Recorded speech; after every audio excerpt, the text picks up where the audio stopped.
ማስሩ ወሰዱሱ ለየካቲት በዛቲ ዕለት አይረፍ።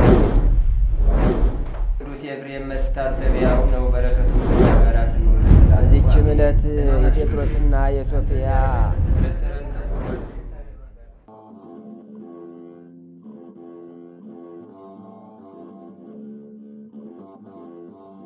በስመ አብ ወወልድ ወመንፈስ ቅዱስ አሐዱ አምላክ አመስራ ወተስዑ ለየካቲት በዛቲ ዕለት ተዝካረ በዓለ ልደቱ ለመድኃኒነ ኢየሱስ ክርስቶስ ሎቱ ስብሐት። አንድ አምላክ በሆነ በአብ በወልድ በመንፈስ ቅዱስ ስም የካቲት 29 በዚች ቀን ከእመቤታችን ከቅድስት ድንግል ማርያም በሥጋ ለመወለዱ ለክብር ባለቤት ጌታችን ኢየሱስ ክርስቶስ የልደቱ በዓል መታሰቢያ ነው። ከቸር አባቱና ይቅር ባይ ከሆነ መንፈስ ቅዱስም ጋር ለእርሱ ክብርና ምስጋና ይሁን ለዘላለሙ አሜን። ሰላም እብል ለልደትከ መድምም እምድንጋሌ ሥጋ እህቱም ኢየሱስ ክርስቶስ መድኃኔ ዓለም ልብየ አንቅ ለስብሐቲከ አዳም ለሥጋ የሰ አሐዞ ድካም። በዚችም ዕለት የአርሞኒ ሀገር ኤጲስቆጶስ የከበረ ቢላካሪዎስ በሰማዕትነት ሞተ። ይህም አባት ፈጽሞ እስካረጀ ድረስ በተሾመበት ወንበር ብዙ ዘመናት ኖረ። ብዙ ድርሳናትንና ተግሳጻትንም ደረሰ። እሊህም ስለ ከበረች የልደት በዓልና ስለ እመቤታችን ቅድስት ድንግል ማርያም ስለ ሞትና ስለ መቃብር በኃጥአንም ላይ ስለሚደርስባቸው ስቃይ ስለ መድኃኒታችን የረቀቀ ጥበቡ ስለ ከበሩ በዓላትም ናቸው። ሕይወት በሆኑ ትምህርቶቹም ብዙ ነፍሳትን መስዋዕትን አድርጎ ለእግዚአብሔር አቀረበ። በክርስቲያንም ወገኖች ላይ የስደትና የመከራ ወራት በሆነ ጊዜ በክብር ባለቤት ጌታችን ኢየሱስ ክርስቶስም ደሙን ሊያፈስ ወደደ። ሕዝቡንም ሰብስቦ በቀናች ሃይማኖት ይጸኑ ዘንድ አዘዛቸው። ስለ ጌታችን ኢየሱስ ክርስቶስ ደሙን ሊያፈስ ይሻልና። እነርሱ እንግዲህ ፊቱን እንደማያዩት ነገራቸው። ሰምተውም አለቀሱ። ስለ መለየታቸውም እጅግ አዘኑ። የሙት ልጆች እንሆን ዘንድ ለምን ትተወናለህ አሉት። ማስቀረትና ማስተውም ባልተቻላቸው ጊዜ ከእርሳቸው ዘንድ ወጥቶ ወደ መኮንኑ ሄደ። በፊቱም ቆሞ በክብር ባለቤት በጌታችን ኢየሱስ ክርስቶስ ታመነ። መኮንኑም ብዙ አሰቃየው። ሕዝቡም ብዙ ልመናን አብዝተው ለመኑት። ራስን አድን፣ ከከተማም ውጣ አሉት። እርሱም ልባቸውን ደስ ያሰኝ ዘንድ በስውር እወጣለሁ አላቸው። በዚያችም ሌሊት ሰማዕትን ትሆን ዘንድ የተመኘኸውን በጎ ምክር ለምን ረሳ እንደሚለው ሰው ሆኖ ራእይን አየ። ከዚህም በኋላ ተመልሶ ለመኮንኑ ተገለጠለት። በዚያንም ጊዜ ራሱን በሰይፍ ይቆርጡት ዘንድ መኮንኑ አዘዘ። የሰማዕትነት አክሊልንም በመንግሥተ ሰማያት ተቀበለ።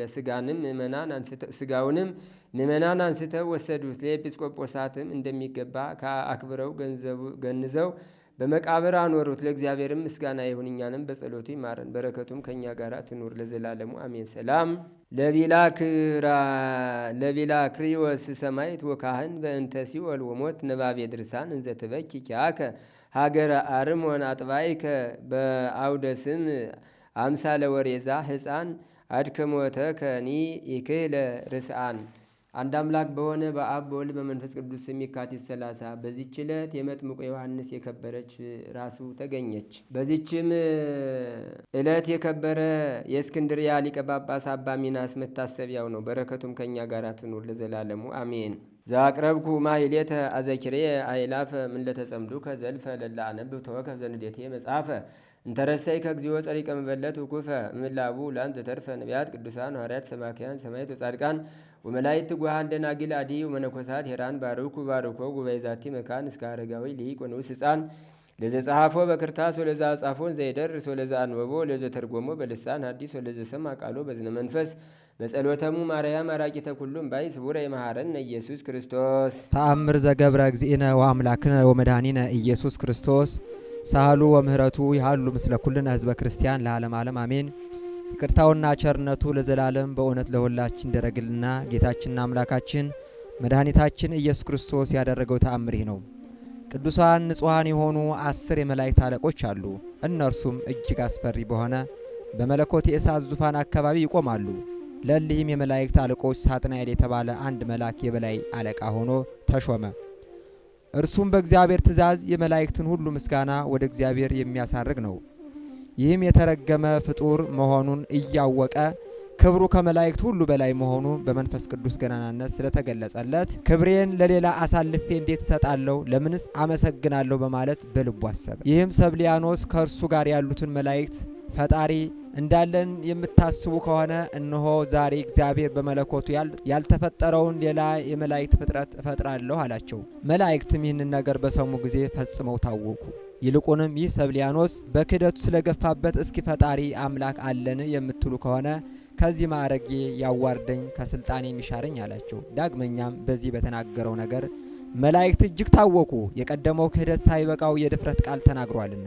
ይልቁንም እኔ የሁሉ ፈጣሪ እንደመሆኔ መጠን ለእኔ ፍጹም ክብር ምስጋና ይገባኛል፣ ከኔ በቀር ሌላ ታመልኩ ዘንድ አይገባም አላቸው። ይህንንም በሚናገርበት ጊዜ ከክብሩ ተዋረደ፣ ከማዕረጉም ተሻረ። የእሱ ተከታዮች የሆኑ መላእክት ሁሉ ከእርሱ ጋር ከማዕረጋቸው ወረዱ።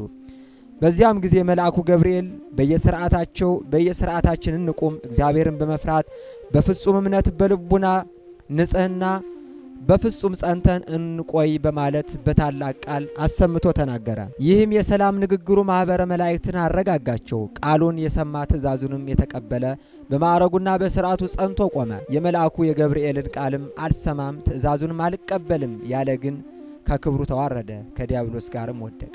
በዚያም ጊዜ ብዙ መላእክት በየወገናቸው ወደቁ፣ በየአይነቱ በየመልኩ ርኩሳት መናፍስትም ሆኑ። ከእነርሱም በአየር ተንሳፎ የቀረ አለ፣ በምድር ላይም የወደቀ አለ፣ እስከ እንጦርጦስ ድረስም የወረደ አለ። ይኸውም ከጥልቆቹ በታች ያለ ጥልቅ ነው። ውድቀታቸውም በስድስተኛው ቀን በ3 ሰዓት ላይ ነው።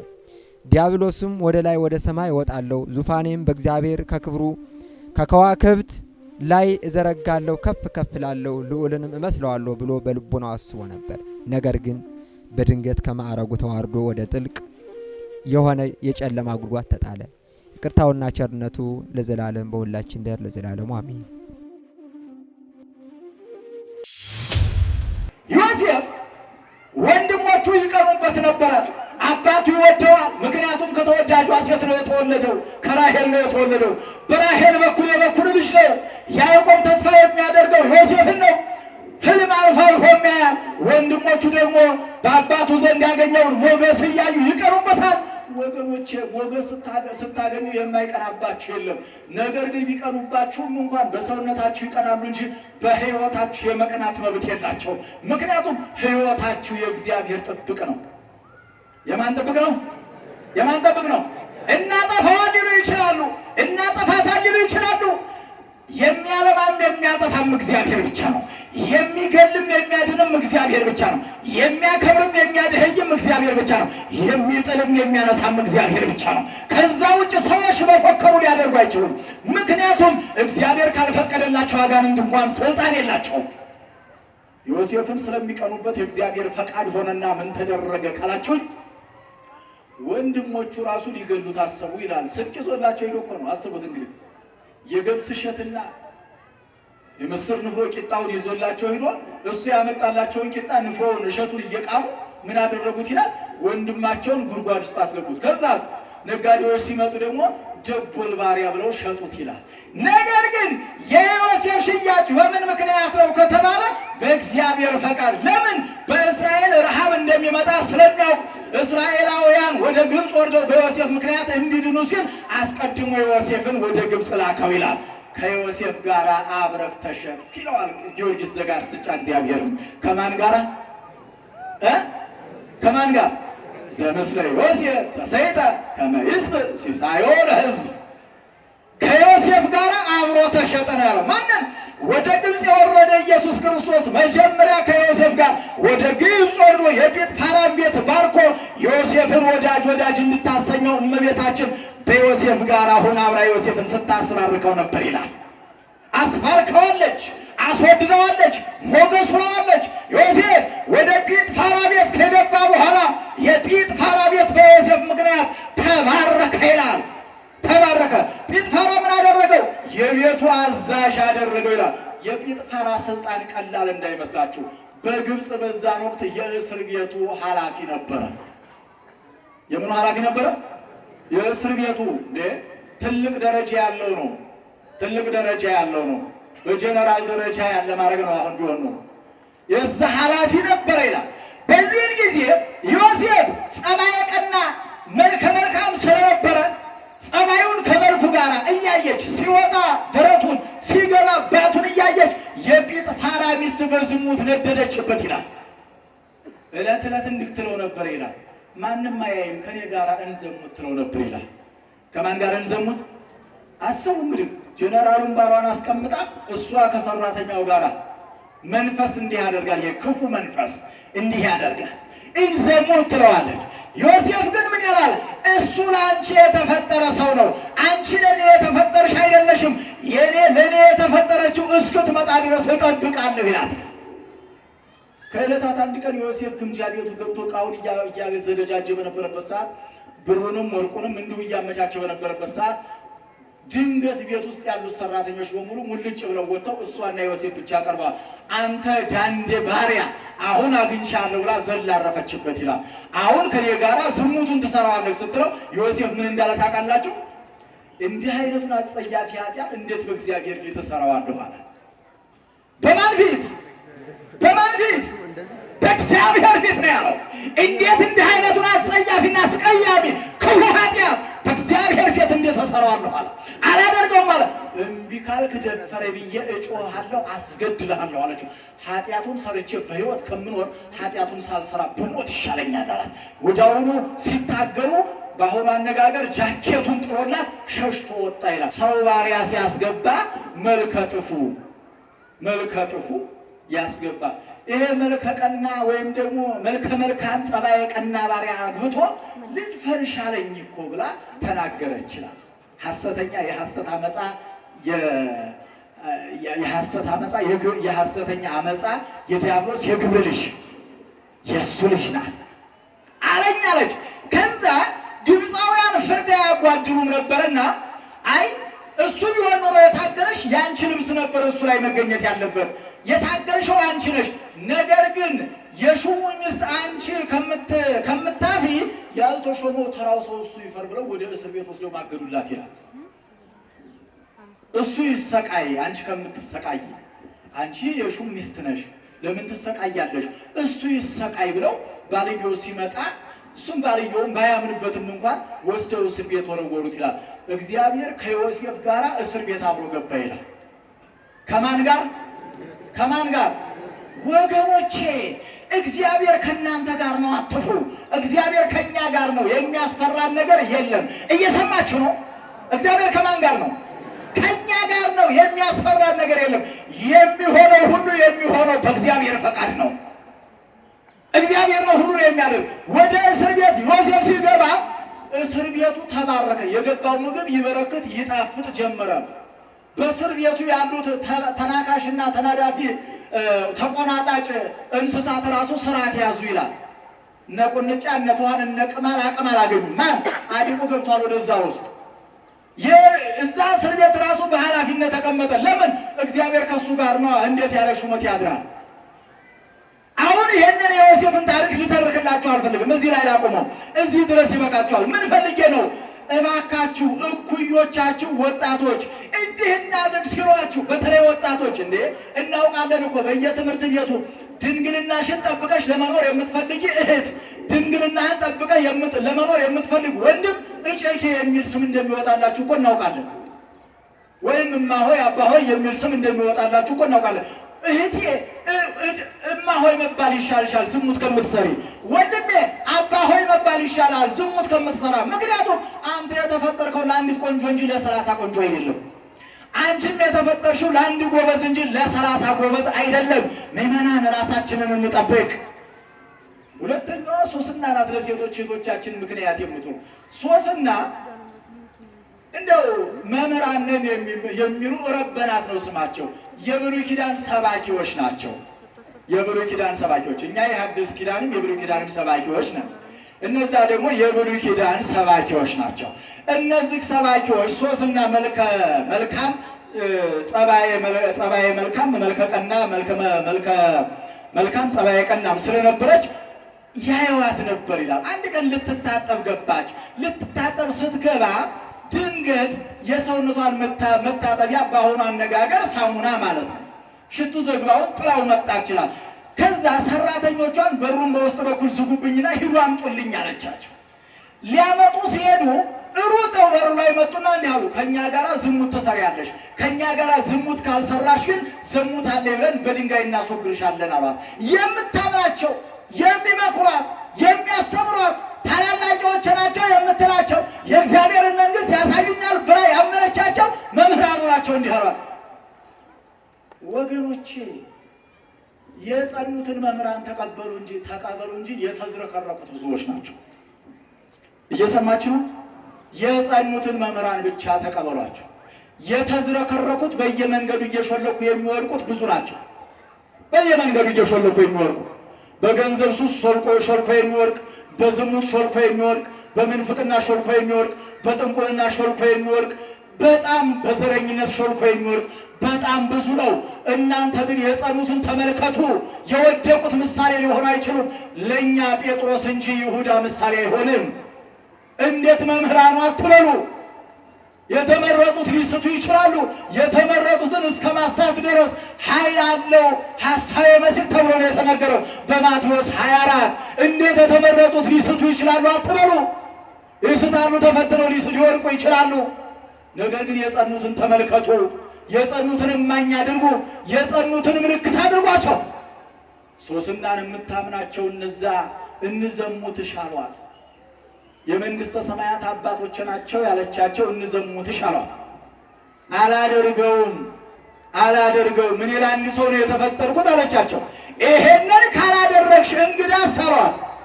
ይሄንን ካላደረግሽ እንግዳው ሰሯት። ዘሙታለች ብለን እንጮሃለን አሉ። ዝሙቱን ሰርቼ በሕይወት ከምኖር ዝሙት ሳልሰራ በድንጋይ ተወግሬ ብሞት ይሻለኛል አለቻቸው። ወዲያው ጩኸታቸውን አቀለጡት። ሰው ሰብ ብሎ ይዟት ሄደ። በማግስቱ በድንጋይ ትወገር ብሎ እንደዛን ጊዜ ባሏ ያምናት ስለነበረ አፍሮባት አያውቅም።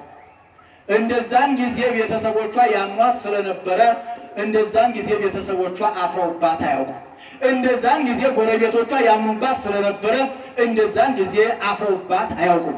ሶስና ብቻ ናት ያላፈረችው። ለምን? ንጽሕናዋን ስለምታውቅ። ሶስና ዓይኗ ሰማይ ላይ ተተክሎ ነው ያለው። በምድር ያመንኳቸው ክደውኛል፣ በሰማይ ያለኸው አንተ ብቻ ነህ፣ አንተ እባክህ ፍረድልኝ እያለች ሶስና ስታለቅስ አደረች ይችላል። ጧት እነሱም ያው እየተጀራገዱ እሷን በድንጋይ ለማስወገድ ታባይ ሰርተንሻል እያሉ ሲሄዱ ዳንኤል የሚባል ትንሽዬ ብላቴና እግዚአብሔር አስነሳ። እናንተ እስራኤላውያን የእስራኤልን መልካም ሴት በድንጋይ ልታስወግሩ ይዛችሁ ትሄዳላችሁ አይደል? አላ ዳንኤል እግዚአብሔር አድሮበት እንዴት ሲሉት ብሎ ቁጭ አድርጓትና ይፈርዳለሁ አለ። ቁጭ ተባለ። ሁለቱንም ማምጣቸዋል። ወንበዴዎቹ መጡ። የታገኛት እንዲህ አይነት ዛፍ ስር፣ አንተስ የታገኛት እንዲህ አይነት ዛፍ። ሁለቱም የተለያየ ዋሽታችኋልና እግዚአብሔር ከሁለት እንዳክርማ ይሰንጥቃችሁ አላቸው። እንደምን ይሰንጥቃችሁ አላቸው? እንዳክርማ ይሰንጥቃችሁ አላቸው። ዳንኤል በነቢይነት ደረጃ ደርሶ ነበረና ነቢይ ነበረና እርግማኑ ራሱ ሰዎቹን ወደዛው ሰነጠቃቸውና ሞቱ ይላል። ስለዚህ ሶስና እግዚአብሔርን አምና ምድር ላይ ያለውን ስራ አልሰራም ብላ የላይኛውን በመፍራቷ ከሞት ደና ከዛ በኋላ ያፈሩባት ሁሉ አንገታቸውን ቀና አድርገው ሃይማኖት እንደ ሶስና ነው እንጂ ተብላ እንደገና ተሞግሳለች። ወገኖቼ እናንተ ላይ አንድ ነገር ሲደርስ የደረሰው አንድ ነገር በሃይማኖታችሁ ምክንያት ሲሆን ሌሎቹ እንደ ውሸታም ሲያዩአችሁ ምዕመናን አትፍሩ። ምክንያቱም አንደኛ እውነታውን እናንተና እግዚአብሔር ታውቁታላችሁ። ሁለተኛ ደግሞ ዘግይቶም ቢሆን እነዛ ያፈሩባቸው ሰዎች እናንተ ስታሸንፉ ያኔ ማየታቸው አይቀርም። እግዚአብሔር ይህንን ያደርጋል። በምንም መደናገጥና መፍራት የለባችሁ። ሃይማኖት ጊዜ ሲሰጥ ብቻ አይደለም የምንቀበለው፣ በአጣብቂ ጊዜ ሁሉ ነው ሃይማኖታችንን የምናስሄደው። ሃይማኖት ያለ ፈተና ዋጋ የለውም። ፈተና ሲኖር የሃይማኖት ራሱ ምንድነው? ማንጠሪያው ነው። ሁለተኛው ያልኳችሁ ደግሞ ወደ ቀኝና ወደ ግራ ተመልከቱ ነው ያልኳችሁ። በቀኝና በግራችሁ የሚኖሩት ሰዎች ወይም ደግሞ በአካባቢያችሁ የሚኖሩት በቀኝና በግራ ያልኳችሁ እነዚህም ሰዎች አሁን በእናንተ ደረጃ የሚኖሩትን ሰዎች ወይም ደግሞ ከእናንተ አንድ ነገር ፈልገው ያጡትን ሰዎች ተመልከቷቸው። ምክንያቱም እግዚአብሔር የሚገኘው በወንድምና በእህት ስለሆነ በማንና በማን ስለሆነ በማንና በማን ወንድሞቼ እግዚአብሔርን አስቀይመን እናስቀድሳለን፣ ወንድሞቻችንን አስቀይመን እናስቀድሳለን አትበሉ። ውሸት ነው። እህቶቻችንን አስቀይመን እናስቀድሳለን አትበሉ፣ ውሸት ነው። ወይም ቀለል ባለ አነጋገር ወንድሞቼ ሚስቶቻችሁን ማታ ተሳድባችሁ ይቅርታ ሳትጠይቁ እሁድ ጧት ታምረ ማርያም ለመስማት ወደ ቤተክርስቲያን አትምጡ። ከመምጣታችሁ በፊት ይቅርታ ትናንትና ማታ ስሜታዊ ሆኜ ነው ብለህ ግንባሯን ስመህ ይቅርታ ጠይቅ። ይቅርታ ጠይቅ መጀመሪያ ከማን ጋር? ከሚስት ጋር። ከዛስ ከጎረቤትህ ጋር ደግሞ ጥል ካለብህ ወደ ቤተ መቅደስ ከመምጣት በፊት ጎረቤትን ትናንትና አስቀይሜሃለሁ ወንድሜ ይቅር በለኝ ብለህ ይቅርታ ጠይቀህ ትከሻውን ስመህ እባክህ ይቅርታ አድርግልኝ፣ ከአሁን በኋላ አልበድልህም አልልህም፣ ስጋ ለበሽ ነኝ ልበድልህ እችላለሁ፣ ነገር ግን በዚህ ይቅር በለኝ ብለህ ነው ወደ ቤተ መቅደሱ መምጣት ያለብህ። ምክንያቱስ በማቴዎስ ወንጌል 5:23 ላይ የተቀመጠውን ካያችሁ መስዋዕት ልታቀርብ ወደ እግዚአብሔር ቤት ስትመጣ በልብህ አንዳች ቂምና በቀል እንዳለብህ ብታውቅ መስዋዕቱን ጠረጴዛው ላይ አስቀምጠው አስቀድመህ ሄደህ ከወንድምህ ጋር ታረቅ። ከማን ጋር ታረቅ? ከወንድምህ ጋር ታረቅ። ከዛ መጥተህ መስዋዕቱን አቅርብ ይላል። ለምንድን ነው መስዋዕቱን አቅርበህ ሂድና ታረቅ ያላለው? ለምንድን ነው ከተባለ መስዋዕቱን አቅርቦ ቢሄድ ኑሮ ሌላ ጊዜ አደርገዋለሁ ብሎ ከወንድሙ ጋር ሳይታረቅ እንዳይቀር፣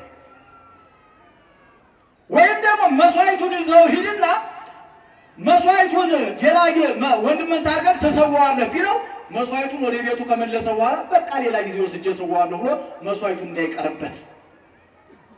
መስዋዕት ከመሰዋታችን በፊት የወንድማማች ፍቅር ይሻላል፣ ይበልጣል። ያለ ፍቅር ምንም ብናደርግ ስጋችንን እንኳን እስከ ማቃጠል ድረስ ለሰማዕትነት ብንሰጥ የወንድም ፍቅር የሌለን ከንቱ ነን። አንደኛ ቆሮንቶስ 13:1 ላይ ፍቅር ግን ከሌለኝ ምንድን ነኝ አለ? ከንቱ ነኝ። ፍቅር ነው የሚበልጠው ከሁሉ ነገር። ስለዚህ ወደ እግዚአብሔር ቤት ከመሄዳችን በፊት ሚስታችንን አስቆጥተን እንዳይሆን ጥንቃቄ እናድርግ። ጎናችን የምትተኛ ሚስታችን ወደ እግዚአብሔር ቤት ከመምጣታችሁ በፊት ሴቶች ባሎቻችሁን አስቀይማችሁ እንደሆነ ጥንቃቄ አድርጉ። ወላጆች ወደ እግዚአብሔር ቤት ከመምጣታችሁ በፊት ልጆቻችሁን አስቀይማችኋቸው እንዳይሆን ጥንቃቄ አድርጉ። ልጆች ወደ እግዚአብሔር ቤት ከመምጣታችሁ በፊት ወላጆቻችሁን አስቀይማችሁ እንዳይሆን ጥንቃቄ አድርጉ። ይቅር ተባባሉ፣ እርስ በርስ ይቅር ልንባባል ይገባናል። ፍርዱን ለእግዚአብሔር እንስጥ። ለማን እንስጥ? ለማን እንስጥ? ፍርድ እግዚአብሔር ይሁን። የእግዚአብሔር ፍርድ ነው የማያዳግመው። የእኛ ፍርድ ተፍ ተፍ ነው፣ ብዙ ቁም ነገር የለውም። እግዚአብሔር ሲፈርድ ግን ከስሩ ንቅል አድርጎ ነው የሚጥል። ስለዚህ ነገሮችን ለእግዚአብሔር ስለዚህ ወደ ጎንና ወደ ጎን ማለት እኩዮቻችንን እንዳናስቀይም ጥንቃቄ እንዳናደርግ ማለት። በዚህ በአንደኛ ዮሐንስ ምዕራፍ 4 ከቁጥር 21 ጀምራችሁ ስትመለከቱ እግዚአብሔርን እወደዋለሁ የሚል ወንድሙን ግን የማይወድ እሱ ምንድን ነው አለ? ምንድን ነው? ሐሰተኛ ነው። እግዚአብሔር ያክብረን። እሱ ምንድን ነው? ሐሰተኛ ነው። ወንድሞቻችንን የእግዚአብሔር ማገኛ መንገዱ ምንድን ነው ከተባለ እግዚአብሔርን የምናገኝበት መንገዳችን ምንድን ነው ከተባለ እርስ በርሳችን መዋደድ ያስፈልጋል። ወደ ቀኝና ወደ ግራ ወደ ኋላ ተመልከቱ ብያችኋለሁ። ወደ ኋላ እነማንን እንመልከት ካላችሁን እና አብርሃምን ተመልከቷቸው። እነማንን እንመልከት? እና አብርሃምን ተመልከቱ። አብርሃም በኦሪት ዘፍጥረት ምዕራፍ 12ን ስትመለከቱ አብርሃም እንዲህ አለ፣ እግዚአብሔርን ፈለገ ይላል። እግዚአብሔርን ሲፈልግ እግዚአብሔር ደግሞ አብርሃምን እንዲህ አለ ይላል፣ ጻ እምብሔርከ ወተፈለጥ ማእስማዲከ፣ ከወገንህ ተለይ፣ ከሀገርህ ውጣ፣ ከወገንህ ተለይ ብሎ እግዚአብሔር መመሪያ ሰጥቷል። ይሄ ነገር በእውነቱ ለአብርሃም መሆኑ ነው እንጂ እኛ ብንሆን እናደርገዋለን? አብርሃም አማኝ ስለነበረ ከወገንህ ተለይ። እንዲህ አይነት ሀገር እንኳን ትሄዳለህ አይደለም የተባለው። እኛውን እንዲህ አይነት ሀገር ትሄዳላችሁ ካልተባል እግራችንን አናነሳለን። አብርሃም እኔ ወደማሳየ ሀገር ሂድ ነው የተባለው። እግዚአብሔር ሀገሪቷን እስኪያሳየው ድረስ አብርሃም ቀጥ ብሎ ነው ጉዞውን የጀመረው። ቀጥ ብሎ የእግዚአብሔርን ድምፅ እየጠበቀ ዝም ብሎ ይሄዳል። ከነዓን ሲደርስ እግዚአብሔር ወደ ግራም ወደ ቀኝም ወደ ፊትም ወደ ኋላም አሻግረህ ተመልክተው ዙሪያውን አይ የምታየውን በሙሉ ለአንተና ለልጆችህ ርስት አድርጌ ሰጥቼሃለሁ፣ በዚሁ ተቀመጣለህ። አሰቡት። ወገኑን ጥሎ ያደገበትን ቦታ ጥሎ ርስቱን ጥሎ ቤተሰቡን ጥሎ እግዚአብሔርን ብቻ ተከትሎ ነው የሄደው። ወደ ኋላ ያሉ አባቶቻችንን እና አብርሃምን እንመልከታቸው፣ እነ ኢዮብን እንመልከታቸው። ወደ ኋላ ያሉ ወንድሞች አባቶቻችን እነ ሄኖክን እንመልከታቸው። ወደ ኋላ ያሉትን ወገኖቻችንን በሙሉ እንመልከታቸው። እነ ኢሳይያስ እነ ኤርምያስ ከነዛ እንማራለን። ማን አብነት አለን እንዳትሉ ሁሉ ከእግዚአብሔር ነው። ከኋላ ያሉት የኛ ትምህርት ቤቶች ናቸው። ወደፊት ያለውን ተመልከቱ። ወደፊት ያለው ምንድነው ካላችሁ ከፊት ለፊት ያለው ኢየሱስ ክርስቶስ ነው። ማን ነው ከፊታችን ያለው? ማን ነው? ኢየሱስ ክርስቶስ ከፊት ለፊታችን አለ። ምን ያለ? መስቀሉን ተሸክሞ የማይከተለኝ ለኔ ሊሆን አይገባውም ያለው። መስቀሉን ተሸክሞ ያለው መስቀሌን አይደለም ያለው፣ መስቀሉን ያለው። ምክንያቱም የመስቀሉ በእኛ ልክ ነው እንጂ የኢየሱስ ክርስቶስን መከራ የኢየሱስ ክርስቶስን ስደት እኛ አንሸከመውም። ለእያንዳንዳችን የሚገባንን ነገር ስለሚሰጠን መስቀሉን ተሸክሞ የማይከተል ምን አይነት መስቀል? ክርስቲያናዊ መስቀል። ምን አይነት መስቀል? ሃይማኖታዊ መስቀል። ፈተናውን ተሸክሞ ኢየሱስ ክርስቶስን መከተል ይገባል። ሌላኛውን አንዲት ነገር ልንገራችሁና ልጨርስ። ወደ ታች ተመልከቱ ያልኳችሁ ደግሞ የኔ ቢጤዎቹን ተመልከቷቸው። ታችኞቹ የተባሉ ጊዜ የጣላቸው ዘመን የገፋቸው ሰርተው ለመብላት አይናቸው የፈረጠ እጃቸው የተቆረጠ መንገድ ላይ ቁጭ ብለው ጤና ያጡ መንገድ ላይ ቁጭ ብለው የእናንተን እጅ የሚመለከቱ ወገኖቼ፣ እነዚህን ሰዎች እንመልከታቸው። እነዚህ ሰዎች የመንግስተ ሰማያት መግቢያ ቁልፋችን ናቸው። የምን መግቢያ? የምን መግቢያ? ወገኖቼ ደሞዛችሁን ስታወጡ ባካችሁ ከባንክ ላይ ደሞዛችሁን ስታወጡ ለእኔ ቢጤ ብላችሁ ቢያንስ 200 ብር ዘርዝራችሁ አስቀምጡ። አንዳንድ ብር ጣሉላቸው። 10 ሰው በመንገዱ ካለፈ እነዚህ ሰዎች 10 ብር ያገኛሉ። ጦም ከሚያድሩ አንድ ዳቦ በልተው ያድራሉ። እነዚህ ሰዎች መድኃኒቶቻችን ናቸው። ምጽዋት ኃጢአትን ይቅር ታስብላለች። እሳት ውሃ የነደደውን እሳት እንደሚያጠፋ ሁሉ ምጽዋት የተቃጠለውን ኃጢአት ትደመስሳለችና ከእግራችን ስር አሉ የተባሉትን ታችኞቹን ድሆቹን እናስባቸው። ወስብሐት ለእግዚአብሔር። ይቆየን። ንቁ።